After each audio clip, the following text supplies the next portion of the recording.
খুব দ্রুতই তুরস্ক ইসরায়েল যুদ্ধ শুরু হবে। যুদ্ধের মাঠে মুখোমুখি হবে এরদোয়ান নেতানিয়াহু, এমন সম্ভাবনাই করছেন যুদ্ধ বিশ্লেষকরা। আর এই যুদ্ধ শুরু হতে পারে সিরিয়া থেকে, এমনই হুঁশিয়ারি দিয়ে কাঁপিয়ে তুলেছে আনকারা। সম্প্রতি ইসরায়েল যখন সিরিয়ার দক্ষিণাঞ্চলে একের পর এক হামলা চালিয়ে সরকারের ঘাঁটি ও সামরিক ভবন ধ্বংস করছে, ঠিক তখনই বিস্ফোরক বার্তা দিল তুরস্কের পররাষ্ট্রমন্ত্রী হাকান ফিদান। তার ভাষায়, যদি কেউ সিরিয়াকে টুকরো করতে চায় তাহলে আমরা সেটা আমাদের জাতীয় নিরাপত্তার জন্য সরাসরি হুমকি হিসেবে দেখব এবং সামরিকভাবে জবাব দেব।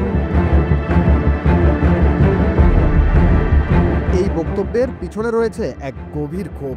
2024 সালের ডিসেম্বরে বাশার আল আসাদকে ক্ষমতা থেকে সরানোর পর দক্ষিণ সিরিয়ার একটি বিস্তৃত অংশকে বাফার জোন ঘোষণা করে নিয়ন্ত্রণে নেয় ইসরায়েল এবং স্পষ্টভাবে জানিয়ে দেয় দামেস্কের দক্ষিণাংশে কোনোভাবেই সেনাঘাঁটি গড়ে উঠতে দেওয়া হবে না।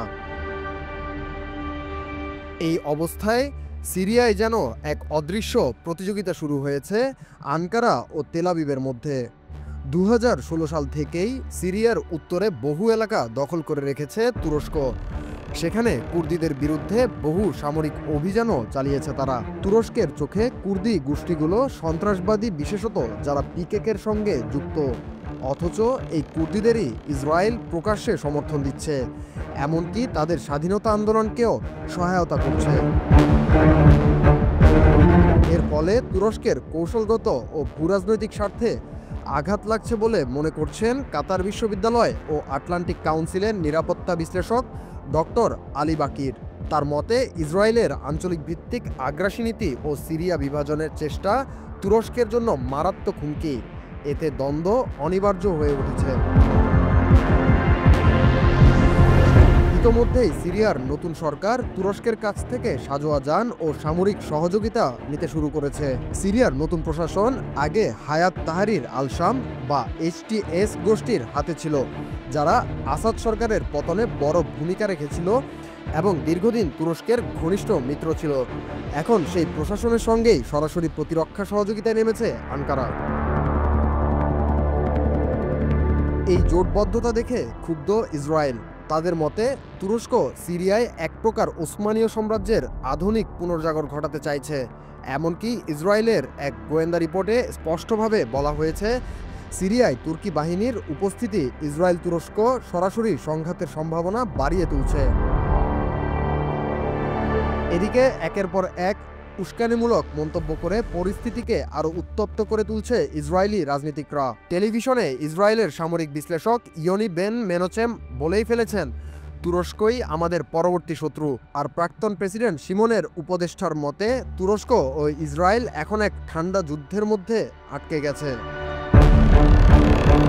বিশেষজ্ঞরা বলছেন, গাজায় চালানো ইসরায়েলি সামরিক অভিযান ও হামাসের বিরুদ্ধে অতি আগ্রাসী কৌশলের জন্যই আনকারার ক্ষোভ পৌঁছেছে চরমে। প্রেসিডেন্ট এরদোয়ান খোলাখুলিভাবেই নেতানিয়াহুকে হিটলারের সঙ্গে তুলনা করেছেন। এমনকি ইসরায়েলের বিরুদ্ধে সামরিক হস্তক্ষেপেরও কথা বলেছেন তুরস্কের একাধিক কর্মকর্তা। ইসরায়েলের বিরুদ্ধে তুরস্কের এই শক্ত অবস্থানের পেছনে রয়েছে এক মারাত্মক সামরিক বাস্তবতা। তুরস্ক সম্প্রতি টাইফুন ব্লক 4 হাইপারসনিক ক্ষেপণাস্ত্র উন্মোচন করেছে এবং ইউরোপের কাছ থেকে অত্যাধুনিক যুদ্ধবিমান সংগ্রহের প্রক্রিয়ায় এগোচ্ছে। এটি বাস্তবায়িত হলে আকাশপথে ইসরায়েলের আধিপত্য চ্যালেঞ্জের মুখে পড়বে, এই আশঙ্কায় রয়েছে তেল আবিব।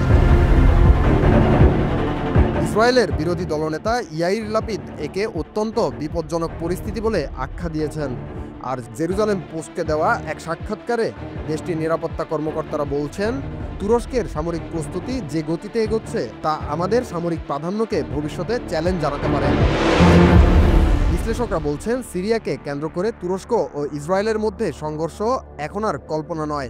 সরাসরি যুদ্ধ না হলেও গ্রে জোন কনফ্লিক্ট, প্রক্সি সংঘর্ষ কিংবা গোপন হামলার পথ ধরেই সংঘাতের শুরু হতে পারে। বিশেষ করে সিরিয়ায় দুটি সেনাঘাঁটি এত কাছাকাছি অবস্থানে থাকায় যে কোনো মুহূর্তে নিয়ন্ত্রণ হারানোর ঝুঁকি বাড়ছে। যদিও এখনও উভয় দেশই সরাসরি সংঘর্ষ এড়াতে সচেষ্ট, তবে পরিস্থিতি হয়ে উঠেছে ভীষণ স্পর্শকাতর। এক ইসরায়েলি সামরিক বিশ্লেষক একে বলছেন এটি স্মার্ট স্টেটমেন্টশিপের চূড়ান্ত পরীক্ষা, কারণ একটি ভুল পদক্ষেপই নতুন এক যুদ্ধে জড়িয়ে পড়তে পারে পুরো মধ্যপ্রাচ্য।